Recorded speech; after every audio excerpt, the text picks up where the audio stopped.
Today's lesson is 1.3, Angles and Measurement.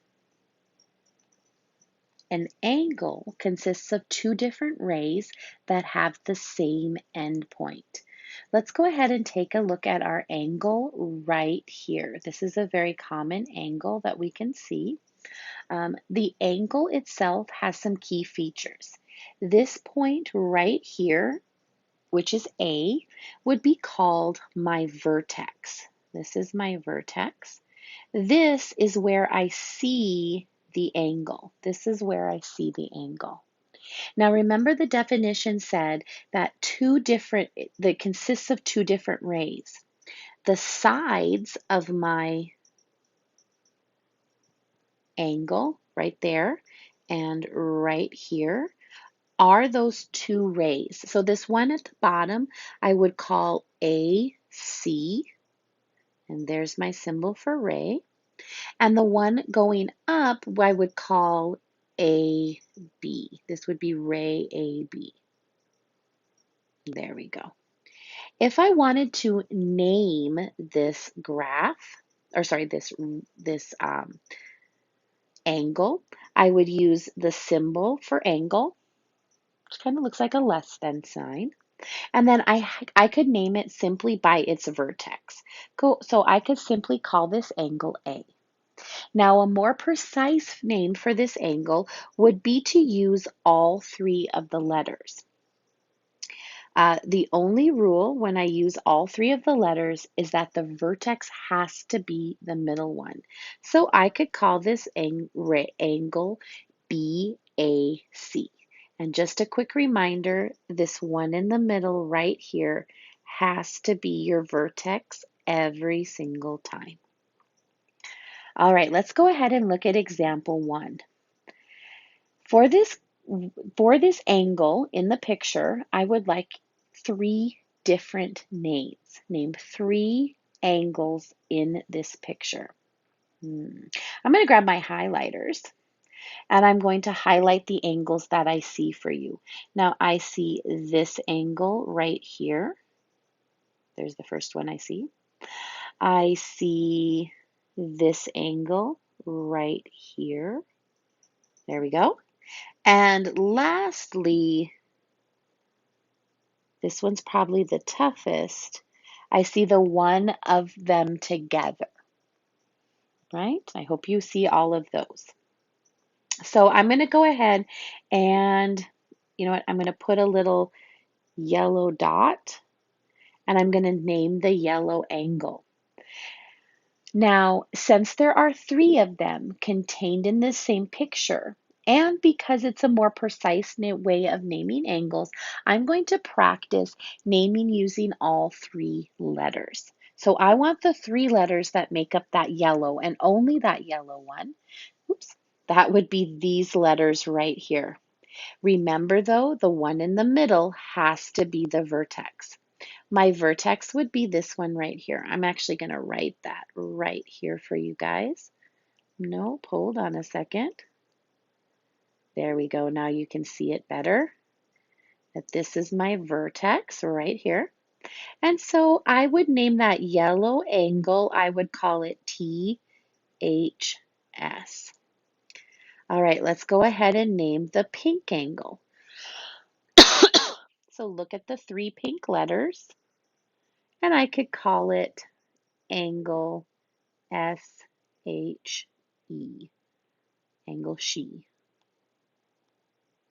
I could have done EHS, I guess. And lastly, the orange angle, THE, the. Now, I know I told you we were just going to practice using the 3 letters to name the angle because it is more precise, but why would angle H not be a good name for this angle? Well, stop and think about it. All 3 of the angles that we named, the yellow, the pink, and the orange, have the have the same vertex. All of these angles have H as their vertex. So if I said, hey, look at angle H, which one are you going to look at? Are you going to look at the yellow one? Because that's the one I meant. Or were you going to look at the pink one because you said, "Oh, she's going to do the pink because that's her favorite color." Or would you look at the orange one because it's the biggest? None of you are wrong, but the one I wanted was the yellow. And so only those of you that picked the yellow would be correct. So the reason that H is not a good name for this angle is because there are 3 angle H's in the picture. And so to be more precise, we need to use the 3 letters that create it with the vertex in the middle. All right, there is a way to measure angles that we can draw on paper, and they use the protractor postulate. If you look at the protractor, any protractor, there is a hole right here where this point O is. And what you want to do is you want to make sure that you have your vertex set up right here. So needs to be your vertex right on that hole. And then if you notice, one of your sides, one of the rays of your angle should be straight in either direction. It can either head this way towards the right, like ray OA is, or you could imagine it could go over this way towards this side of the protractor, okay? It doesn't matter which one because the protractor is double-sided. So if you notice, there are 2 numbers at each point, okay? Those are so that you know where your 0 is, okay? So it just depends on which direction your ray is facing from your vertex, okay? So our ray is facing to the right, so my 0 is on the inside because if I look at the outside, it says 180. So it goes by tens. So it goes 0, 10, 20, 30, 40, 50. So this part right here would be at about, I'd say, 45 degrees. So this angle right here, BOA, would read 45 degrees. Now, if I were to continue over to this ray right here, I would say, let's see, what were we at? 40, 50, 60, 70, 80, 90, 100, 110, 120, 130. So I would say this is at 125 degrees. And that is for this big angle. I'm going to mark it with 2. There we go. That looks a little better. Now, could we find this angle? Yes, we could simply say 125 minus 45, and we could go ahead and do the math. What's that, 80 degrees? You could also count, right? You could also count. Remember, we're counting by tens. So this could become your 0, and you're counting 5.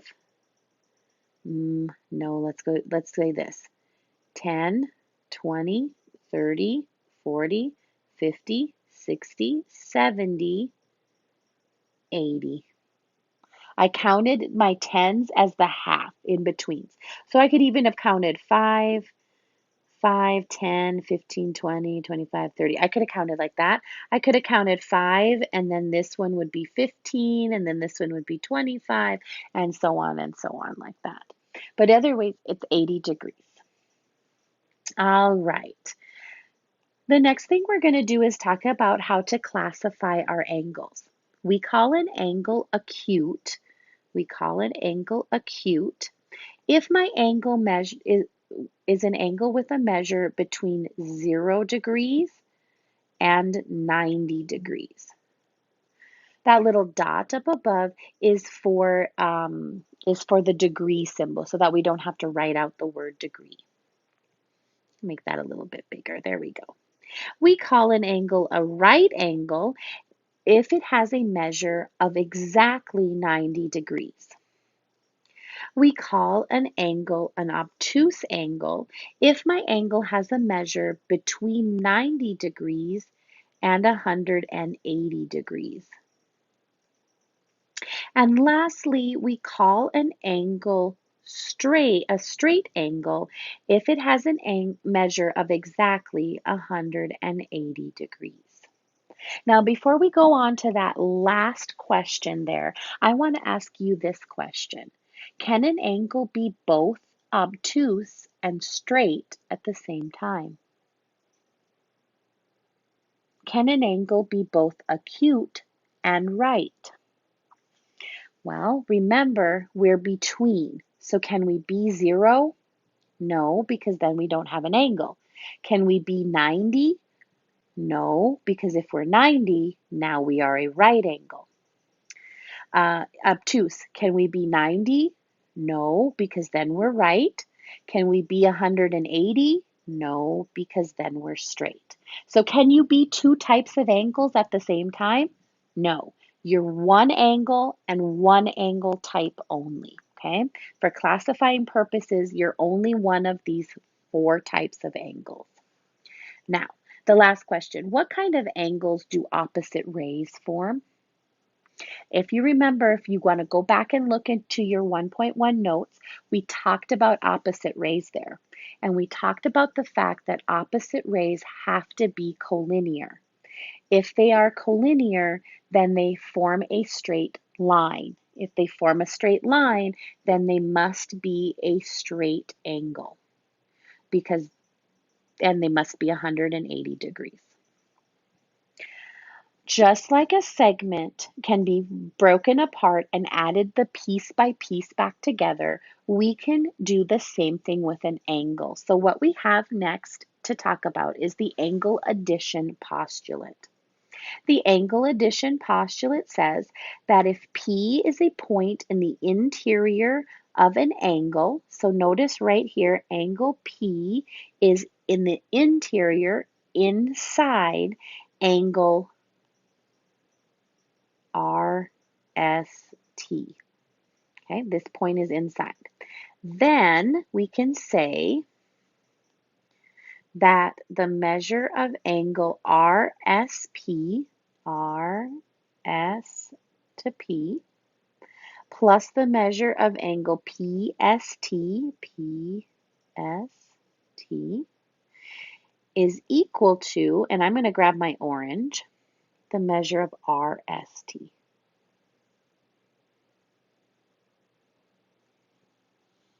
Okay, so once again, if we look at it at its fundamental, elementary, easy peasy, lemon squeezy way, the yellow part of the angle plus the pink part of the angle is going to equal that orange angle. And I can do this anytime with any letters, any points given on any given angle.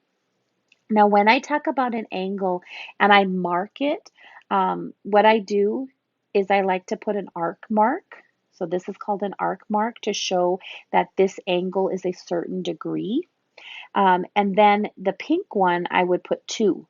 Now, what the difference is between the 1 arc mark and the 2 arc mark is showing that these two angles are different in measure. I may not know what they are, but I know that they are not the same. And then I like to do this for the whole thing, and I like to use an arrow, but you might see it done like so with 3 to show that it's different from the other 2. All right, so let's go ahead and use the angle above. We're going to answer the following questions. Now remember, at its very easiest level, this theorem says, this postulate says the yellow piece plus the pink piece equals the orange piece. So I'm going to go ahead and set it up because I know I'm looking up above. Now I also know that when I see the letters RSP and the symbolage in front, that I'm going to substitute that into my yellow because it's the same picture, okay? It's not that I'm kind of just being lazy. I'm using that picture off to the side, so instead of labeling, I'm going to use my color. All right, so here we go. RSP, the measure of RSP. So that letter M in front of the angle symbol means the measure of angle. So the measure of angle RSP is 32 degrees. I'm going to put a 32 in the yellow.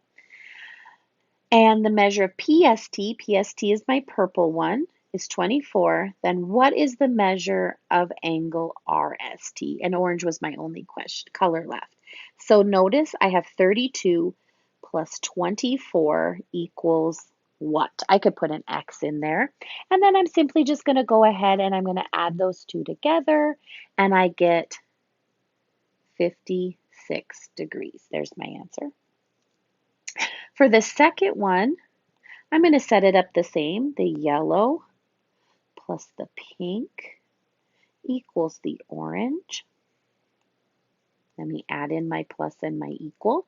And now I'm going to go ahead and I'm going to read my sentence. RST, RST this time is my orange one. RST is 52. RSP, and the measure of angle RSP, that's my yellow one, is 23. Then what is the measure of PST? All right, let's put our numbers in. 52 goes here, 23 goes there, X goes in the blank, question mark. You could just leave it blank if you wanted to. Remember, you're solving this equation. So if you need to, draw that line through the equal sign. There's no distributing. There's no combining of like terms. There's no getting the variable to one side. All those things have been done for you because there's no parentheses in this problem. So there's no distributing to do.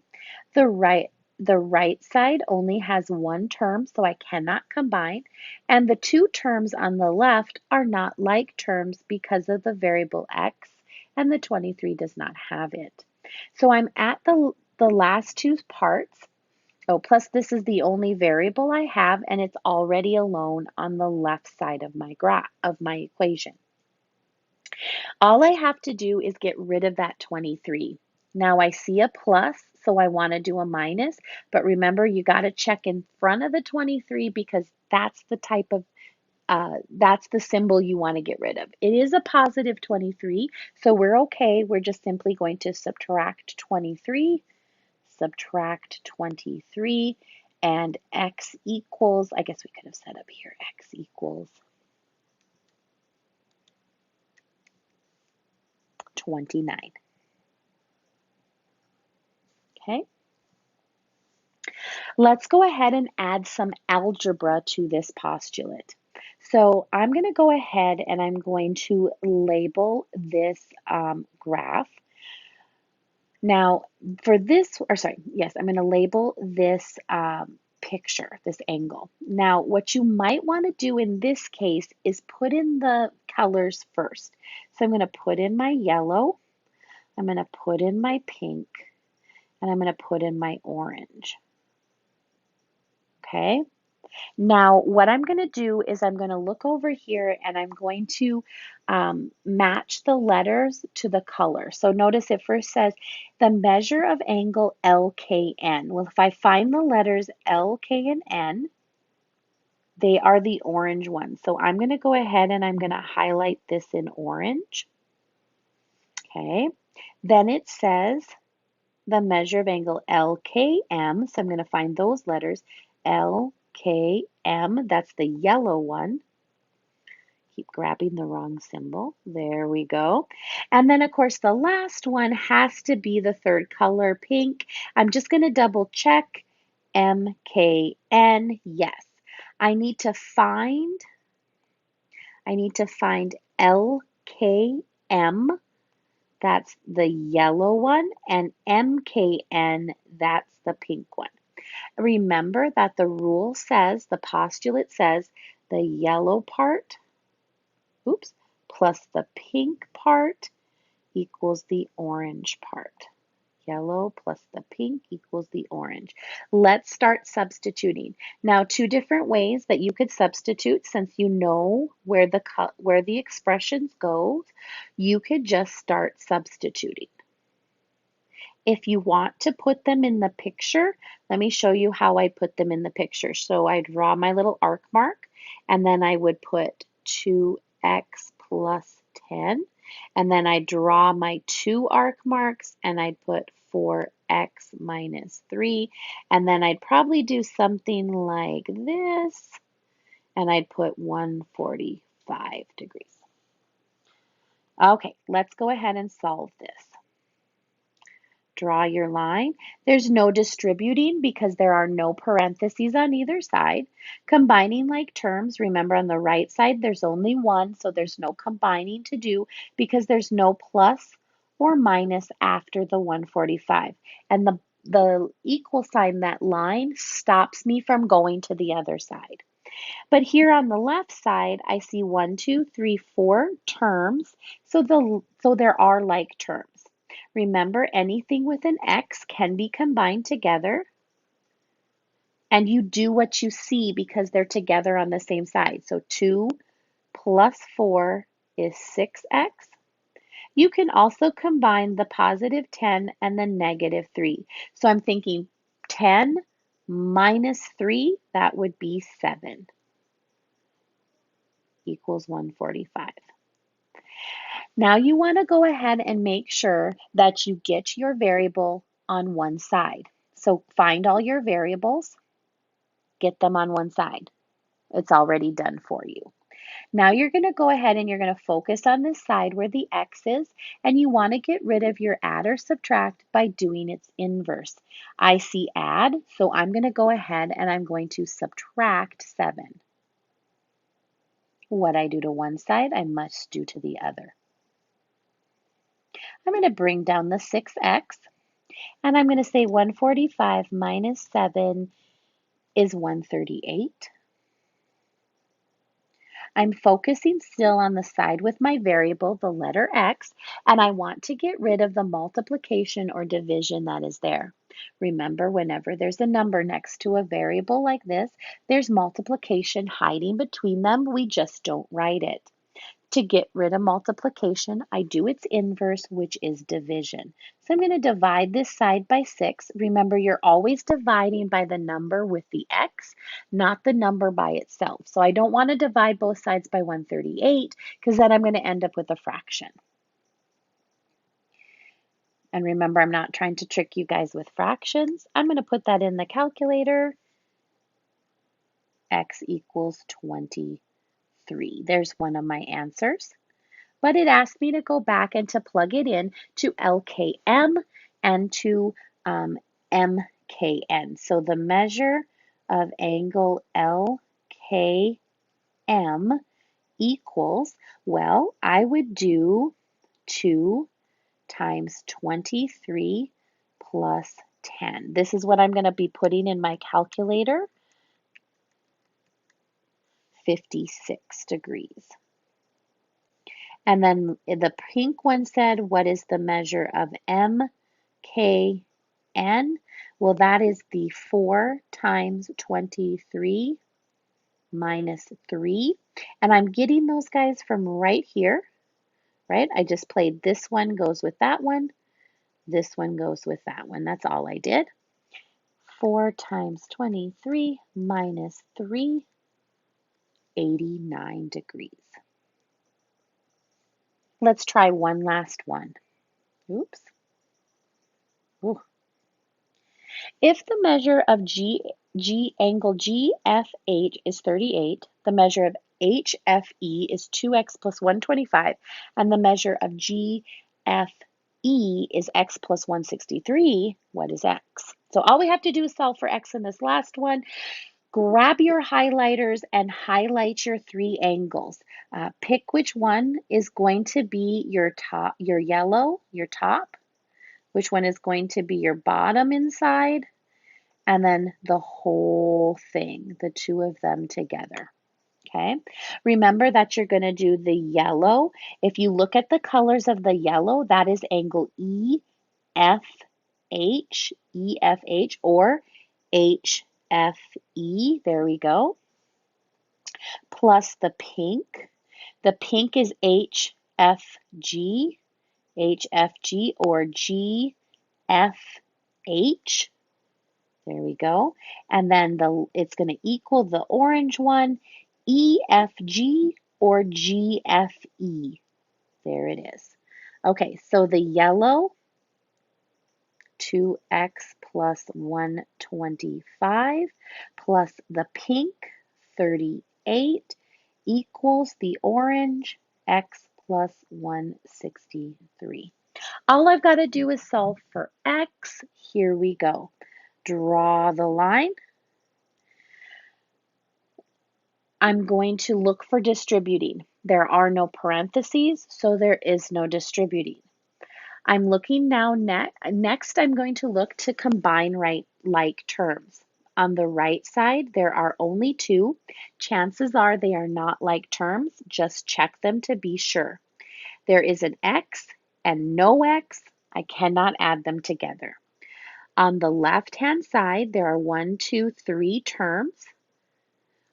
There should be like terms.